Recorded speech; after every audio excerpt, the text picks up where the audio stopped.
Cubits alpha N95 এই ল্যাপটপটার variant হচ্ছে 8GB, যেটা আমি রেগুলার টাইমে ইউজ করতেছি, প্রফেশনাল কাজে বেশি ইউজ করি অ্যান্ড পার্সোনালি নিয়ে আসছি, লাইক ডেসক্রাইব না করি। তো এটার পজিটিভ সাইড নিয়ে না ইউটিউবে অনেকগুলো ভিডিও আছে, আমি একজন ইউজার হিসেবে নেগেটিভ সাইডগুলো তুলে ধরতে চাচ্ছি, যাতে আপনি বুঝতে পারেন আপনার জন্য এটা কতটা প্রয়োজনীয় হবে।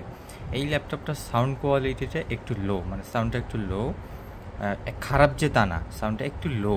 অ্যান্ড এটার হিটিংটা অনেক বেশি, লাইক এরকম ফ্ল্যাট সারফেসে টেবিলে রেখে ইউজ করতেছি, খুব হিট হচ্ছে। আবার যদি কোনো স্ট্যান্ডের উপর রেখে ইউজ করি তখন এটার হিটিংটা কম হচ্ছে, মানে যেরকম হিট হয় নর্মালি তার থেকে একটু কম হচ্ছে। এই দুটো হচ্ছে নেগেটিভ সাইড আফটার 3-4 দিন 5 দিন ইউজ করার পর। অ্যান্ড প্রফেশনাল কাজের জন্য এটা ব্যবহার করতেছি, ওয়ার্ডপ্রেসের কাজ করি আমি। খুবই ভালো একটা ল্যাপটপ।